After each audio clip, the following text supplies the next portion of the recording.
जहाँ के लोग मनती मानते हैं और मनती मानकर जीवों की बलि देते हैं, क्या ये उचित कार्य करते हैं या ये लोग अंधविश्वास में जीते हैं? गुरुदेव कृपा करके साल में उसको सरल से सरल करके समझाएं। जो लोग बलि देते हैं उन्हें सफर करना पड़ता है। राजरप्पा एक जगह है, रांची से थोड़ी दूर पर। बहुत साल पहले मैं गया, बलि दी जाती थी, खून बह रहा था। उस समय उस ट्रस्ट के मैनेजिंग ट्रस्टी अंजनी नंदन शरण थे। अपने ज़माने में इंजीनियर रहे थे। मैंने थोड़े उनके भविष्य में झांका, उनके कुष्ठ रोग से ग्रस्त देखा। मैंने कहा, अंजनी जी, ये बलि जो दे रहे हो, दिला रहे हो, इसमें आपका सहयोग रहता है। बोले नहीं, वो माँ के लिए बलि दी जाती है कि माँ को और कोई धंधा नहीं है। माँ है कौन? शिव जी को जो स्त्री रूप में देखते हैं वो दुर्गा है, काली है। जो दुर्गा को पुरुष रूप में देखते हैं वो शिव है। शिव का मूल स्वरूप कैसा होता है? तुमने यहाँ चित्र में देखा होगा, जो मानसरोवर में प्रकट हुए थे। कोई दुर्गा का रूप देखना चाहे काली का तो खप्पर देख लेगा, सब कुछ देख लेगा। कोई शिव रूप देखना चाहे तो त्रिशूल, डमरू, जटाजूट देख लेगा। और शिव है पशुपति नाथ, पशुओं की रक्षा करने वाला। और उस शिव के सामने या शिव के शक्ति रूप के सामने, क्योंकि मैं जब मानसरोवर में था, पेट में अत्यधिक पीड़ा हुई, तो मैंने कहा कि सुना है आपका क्षेत्र है, अगर आप कहीं हो तो अपनी उपस्थिति का बोध कराओ, और मैं तब जानूंगा जब आप मेरे पेट की पीड़ा हरण कर लो। जानलेवा पीड़ा थी। एक और चमकता हुआ चांद जैसा मर्राने लगा।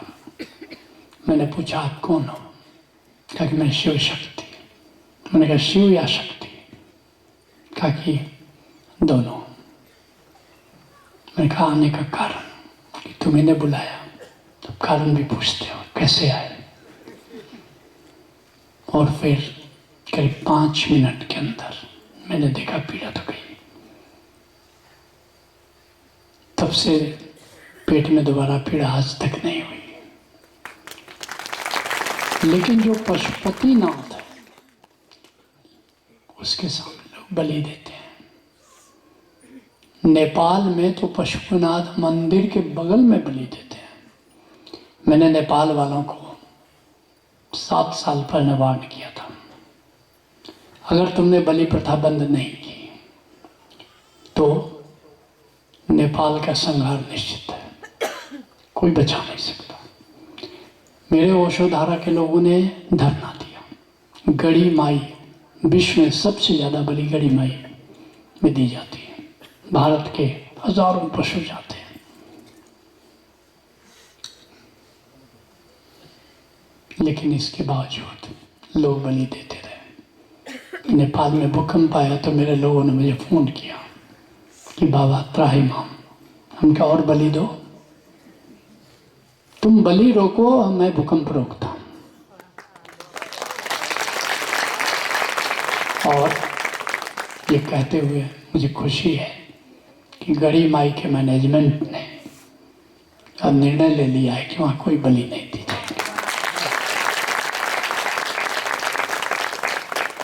लेकिन नेपाल में अभी बलि पूरी तरह रुकी नहीं है। लाइन से दशहरे में बैच कट रहे हैं। और अभी मैं नेपाल गया था, और नेपाल में हालत ये है कि न पेट्रोल मिल रहा है, न खाना दाना मिल रहा है, गैस की लाइन दिन भर सुबह से शाम तक लोग लगा रहे हैं और खाली हम जा रहे हैं। 900 रुपये का हीटर 9,000 रुपये में मिल रहा है। वहाँ की हालत देखने लायक है। मुझसे लोगों ने कहा कब तक ये स्थिति है कि जब तक तुम बलि दे रहे हो और पैसा काटो। याद रखना, तिब्बत की दुर्दशा के पीछे वहाँ हो रही बलि का कारण था। दलाई लामा के जितने भी लोग थे, गांव-गांव में मैं जब गया वहाँ तिब्बत में मानसरोवर में, तो हर गांव में कटे हुए जानवरों के सींग लोग लगाए हुए थे पूजा स्थलों में। जब से कम्युनिस्ट गवर्नमेंट आई है, इसने कहा खाना पीना हो जानवर मारो खाओ, धर्म के नाम पर कोई नहीं कहेगा। तो खाने का मन है तुम खाओ, लेकिन धर्म स्थान को जानवरों के खून से गंदा मत करो। और अगर कर रहे हो तो मैंने अंजनी नंदन को कहा कि अंजनी नंदन, मैं देख रहा हूं, बचने का उपाय है कि तुम बलि रोक दो। मैं प्रभु से प्रार्थना करूंगा कि तुमको जिस रूप में देखा है उस रूप में ना देखो।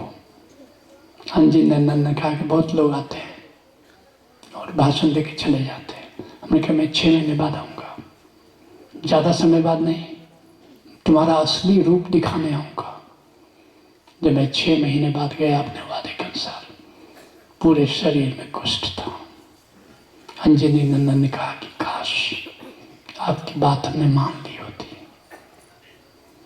तो याद रखना, जो भी किसी भी जीव को कष्ट देगा, मैंने कल क्या कहा था, परहित सरिस धर्म नहीं भाई, पर पीड़ा सम नहीं अधमाई। दूसरे का हित करने के जैसा कोई पुण्य नहीं है और दूसरे का जी दुखाने जैसा कोई पाप नहीं है। चाहे तुम बलि देकर के जी दुखा रहे हो या किसी के साथ दुर्व्यवहार करके जी दुखा रहे हो, तुम्हें भुगतना पड़ेगा। याद रखना, किसी का दिल तुमने दुखाया, तुम्हें भुगतना ही पड़ेगा। कर्म का ऐसा सिद्धांत है। इसलिए ये अंधविश्वास ही नहीं है, ये सबसे बड़ा पाप